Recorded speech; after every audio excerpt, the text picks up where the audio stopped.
Los carneros de Dordrecht recibían en casa al Fútbol Club Emmen para la fecha 27 de la Eredivisie.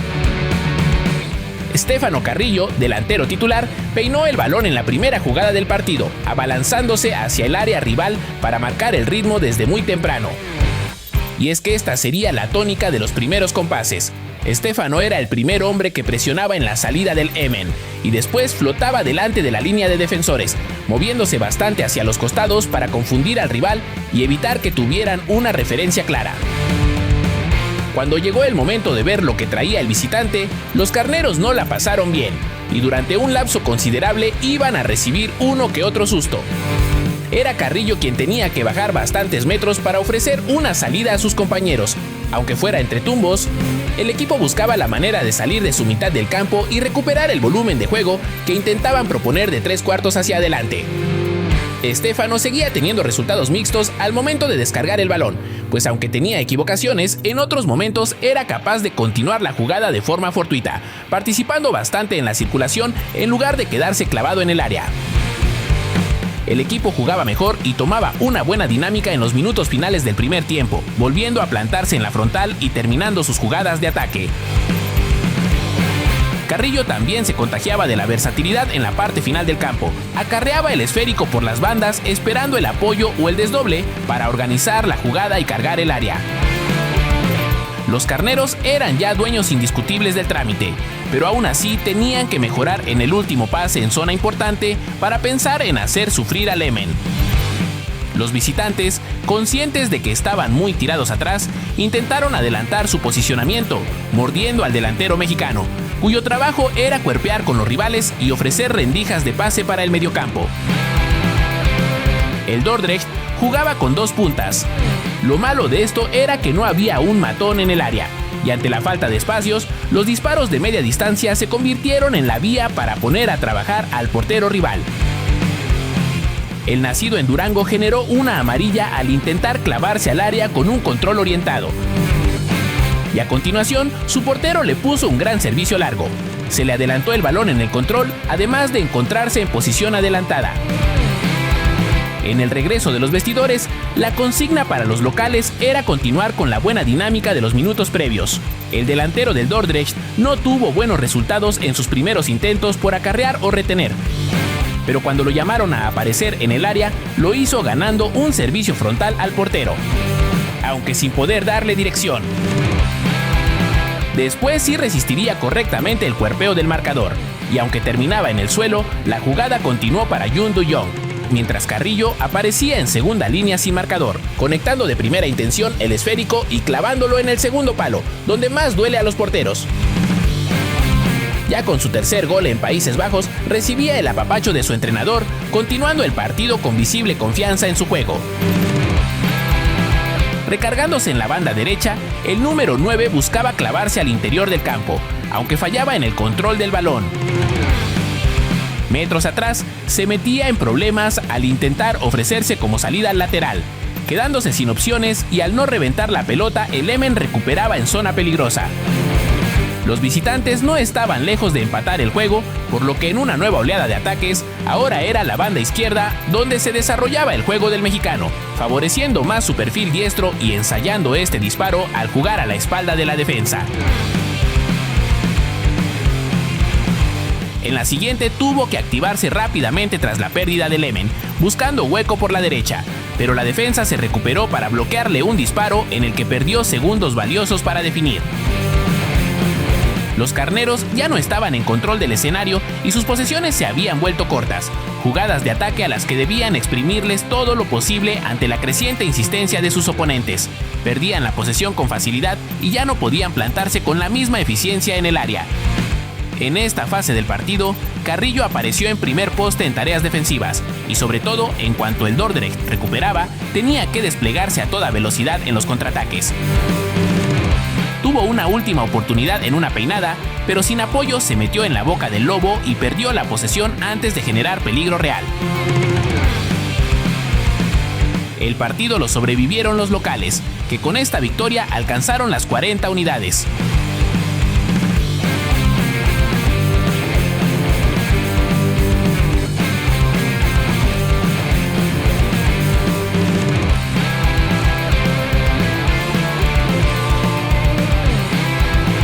era la primera noche europea para Julián Araujo desde que llegó al viejo continente.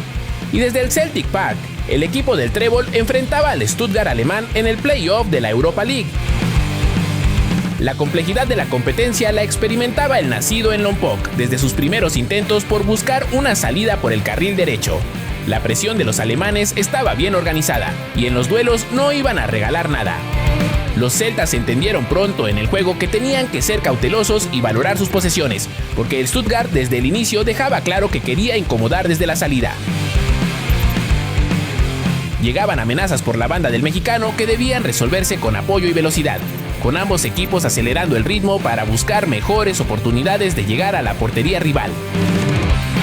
Araujo se quedaba en la retaguardia cuando el equipo atacaba en pelota parada, por lo que le tocó cortar un par de balones que querían explotar los espacios que habían dejado atrás.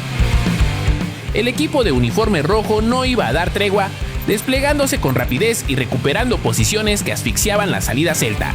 Precisamente de esta manera, los alemanes se pusieron de cara a la portería y Bilal El Canous venció a Schmeichel con un tiro raso. Cuando el balón volvía a ponerse en juego, el escenario era el mismo para el conjunto de Glasgow, que iba a estar constantemente intimidado por la forma en la que los rivales salían a morderlos. Araujo aún no conseguía conectar con sus compañeros en largo.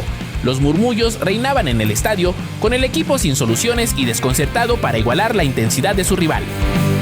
El Stuttgart salía desde atrás y Atakan Karasor, con poca presión, cometió un error garrafal que permitió a Nygren llevarse al guardameta y volver a meter al Celtic al partido.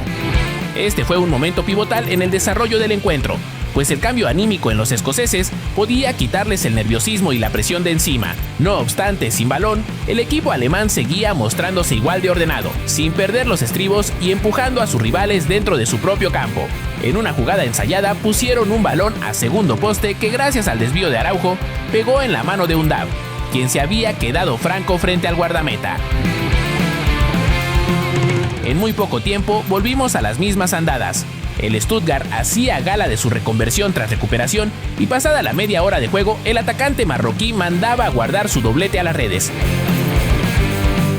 En ambas bandas seguían insistiendo en ganar altura con trazos largos a los delanteros, y aunque en alguna ocasión pudieron combinarse, estos no lograban imponerse a la línea defensiva.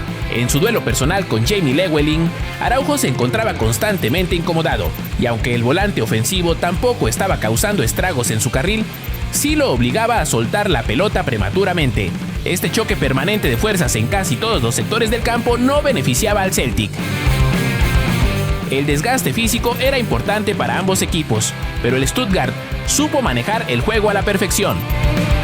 Se mantuvieron pragmáticos en su circulación, pero la intensidad con la que iban al duelo individual no se negociaba. Cerraban espacios, propiciaban confusión y alimentaban la desesperación en el juego celta.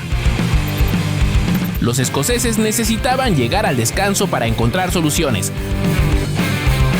El jugador azteca finalizó la primera mitad igual de bajo de confianza que todos sus compañeros. Sin embargo, cuando se reanudaron las acciones, realizó su primer desdoble hacia el ataque, aunque la saga no le permitió ni siquiera mandar un centro. Este arranque de complemento era esperanzador para los aficionados en Celtic Park, pues por primera vez el equipo podía jugar en campo contrario. El descanso parecía haber ayudado al equipo a encontrar soluciones, jugadores más calmados que no entraban en pánico ante el despliegue del Stuttgart y que se mostraban más dinámicos para encontrar espacios a las espaldas de los alemanes. El Celtic crecía y al minuto 51 Araujo se subía a la moto, llevando el balón por el interior para partir en dos a la saga del Stuttgart. No obstante, ninguno de sus dos centros iba a tener la malicia necesaria para sorprender a la defensa. En la siguiente jugada, los visitantes arrancaron desde la derecha abriéndose paso entre los jugadores. Araujo se pegó demasiado al central para cubrir al delantero, y con una pantalla le dejaron el balón a Lewelling, que frente al mexicano armó un disparo potente que superó defensor y portero. De no haber sido por un fuera de lugar milimétrico en la acción siguiente, inmediatamente después le habrían hecho el cuarto tanto al Celtic. A pesar de todo, el equipo buscaba un gol que lo mantuviera en la eliminatoria y que hiciera menos exigente la vuelta en el país bávaro, pero el portero Alexander Nubel estuvo pletórico cuando se le requirió por primera y última vez en el juego. Se jugaba en campo del Stuttgart y el dominio del balón había pasado al control del Celtic. Pero la sensación era que no tenían la contundencia suficiente para doblegar a sus rivales. Aún sin tener la pelota, los alemanes demostraban su volatilidad, presionando y provocando un error en la salida del mexicano que por fortuna no pasó a mayores. Una vez más, en espacios reducidos, el Stuttgart sorteó todos los obstáculos que se le pusieron enfrente y marcó un contundente cuarto tanto que comenzó a vaciar el estadio. Araujo participaba activamente en las últimas fases de ataque que tendría su equipo, intentando reflejar en el marcador la mejoría de la segunda parte respecto al inoperante primer lapso. El fallo de Sarachi era imperdonable a esas alturas del juego, pero la que tuvo Araujo al límite del final, llegando a segundo palo para cerrar la pinza y mandando el balón fuera, era aún más escandalosa. Noche triste para el Celtic, que tiene una losa muy pesada encima para la vuelta de la siguiente semana.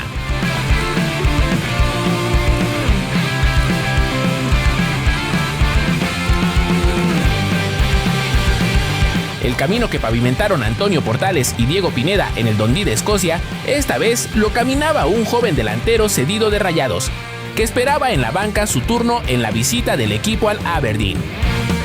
Los Reds se pondrían adelante a los 12 minutos, aprovechando Kevin Nisbet la defectuosa atajada de McCracken. Momentos más tarde llegaría la jugada que cambió el rumbo del partido, pues Morrison jaloneó a los dos jugadores de los D's que fueron por el balón al espacio, cometiendo penal y llevándose además la tarjeta roja por detener un ataque prometedor. Murray mandó a guardar el balón al lado izquierdo y antes de que concluyera la primera mitad, el Dundee aprovechó la superioridad numérica para hacer el segundo gol. No obstante, con una genialidad de Nisbet, el Aberdeen se aferraba a la vida en un panorama muy complicado. Parecía duelo de golazos, porque Hamilton recibió en la frontal, se quitó a dos jugadores y prendió este fogonazo que se clavó en la escuadra de la portería. Tras el gol ingresaba Francisco Valenzuela, cuya consigna en este cierre dramático del partido era mantener la pelota lo más lejos posible de su propia portería. Al-Dahir era el primer hombre en presionar la salida de los Reds, y cuando el Dundee tomaba la pelota lo buscaban con un pase a la espalda de la zaga, pero no arrancó con la potencia suficiente y después lo desplazaron con el hombro de forma legal. Volvía el drama al área del Dundee porque el balón estaba en poder del Aberdeen y el mexicano no conseguía impedirlo en la primera línea, siendo superado por la intensidad de un equipo que se jugaba el todo por el todo en los últimos segundos del agregado. Finalmente, el equipo visitante pudo mantener el cerrojo en su área y se quedó con 3 puntos muy importantes en su lucha en la parte baja de la tabla. Habrá que ver si se le da continuidad al joven delantero, que hoy poco pudo mostrar por las circunstancias.